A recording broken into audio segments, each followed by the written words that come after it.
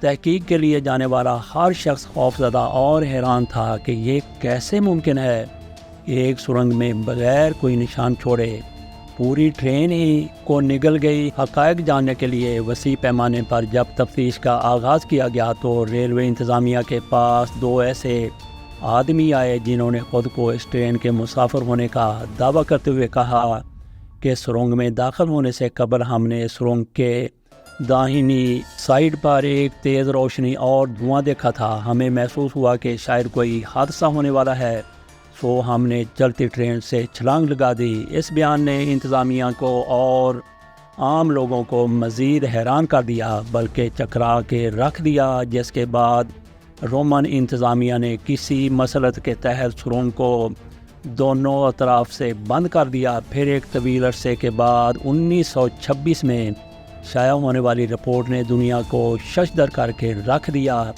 اس report کے مطابق Mexico میں 1845 میں 104 ایسے آدمی پائے گئے تھے جو بظاہر غیر حاضر دماغی کے مرض کا شکار تھے۔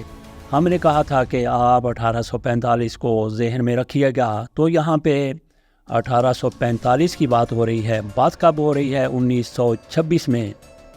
یہ سارا کچھ 1926 کی سامنے آنے والی رپورٹ میں کہا گیا تھا۔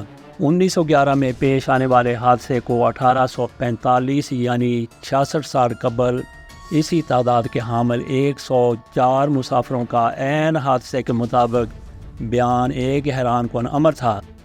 کیا کوئی متوازی دنیا تھی جس میں واقعے کا عکس قبل از وقت ظاہر ہو گیا تھا، یا کوئی ٹائم ٹریول کا شاخسانہ تھا؟ ٹائم ٹریول کے ذریعے ماضی یا مستقبل میں جانے کی باتیں ہوتی ہیں۔ یہ تعجب خیز ٹائم ٹریول ہے جس میں ماضی اور مستقبل فہم ہو جاتے ہیں۔ ٹرین کے مسافر حقیقی حادثہ رونما ہونے سے 66 سال پیچھے کیسے چلے گئے؟ اس بات نے اس وقت دنیا کو اور بھی زیادہ حیران کر دیا جب یہ حقیقت سامنے آئی۔ روم سے میکسیکو کا فاصلہ 10,000 کلومیٹر سے بھی زیادہ ہے، جبکہ ان دونوں ریاستوں کے درمیان کئی بڑے سمندر بھی حائل ہیں۔ یہ سوال پیدا ہوتا ہے کہ کیا یہ ممکن ہے کہ ایک ٹرین بغیر کسی پٹڑی کے چلتی ہوئی اتنا طویل سفر طے کر سکے؟ اس وقت کی حکومت اور لوگوں نے کوئی واضح دستاویزی ثبوت نہ ہونے کی بنا پر ان 104 مسافروں کو ذہنی مریض سمجھتے ہوئے نظر انداز کر دیا تھا۔ تاہم اس کے باوجود 1845 میں میکسیکو انتظامیہ نے اس واقعے کی تفتیش کرتے ہوئے تحقیق کرتے ہوئے روم سے بھی اس نوعیت کے حادثے کی تفصیل طلب کی، لیکن چونکہ اس وقت تک ایسا کوئی حادثہ رونما نہیں ہوا تھا، سو اس کیس کو بے بنیاد سمجھتے ہوئے بند کر کے ان 104 افراد کو پاگل خانے منتقل کر دیا گیا تھا۔ اس واقعے کا ایک انتہائی دلچسپ اور طاقتور پہلو موجود ہے جو لوگوں کے ذہن سے آج بھی نہیں نکل سکا۔ 104 مسافروں میں سے ایک سے سگریٹ باکس برآمد ہوا جس پر نہ صرف ڈن ہل کمپنی کا مونوگرام تھا بلکہ اس پر 1907 ء کا سال بھی درج تھا۔ ڈن ہل لانچ بھی 1907 میں ہوا تھا۔ 1907 میں بننے والے سگریٹ کا باکس 1845 میں ایک مسافر سے برآمد ہوا۔ آج بھی انتظامیہ کے پاس وہ موجود ہے۔ سائمہ کا کیا بنا؟ وہ کس اسٹیشن پر اتری؟ اگر اتری تو اپنے گھر تک پہنچ سکی؟ یہ بھی ہو سکتا ہے کہ وہ اب بھی ٹرین میں موجود ہو اور کسی بھی وقت اپنے گھر لوٹ آئے۔ اگر وہ واپس آتی ہے تو یہ بھی بہت بڑی مسٹری ہوگی۔ اس کے ساتھ اجازت دیجیے اور کمنٹس میں بتائیے کہ آپ کو ہماری یہ کہانی کیسی لگی۔ ہمارے چینل کو سبسکرائب ضرور کر دیجیے۔ اجازت دیجیے، نئی کہانی کے ساتھ آپ کے سامنے ہم پھر حاضر ہوں گے۔ اللہ حافظ۔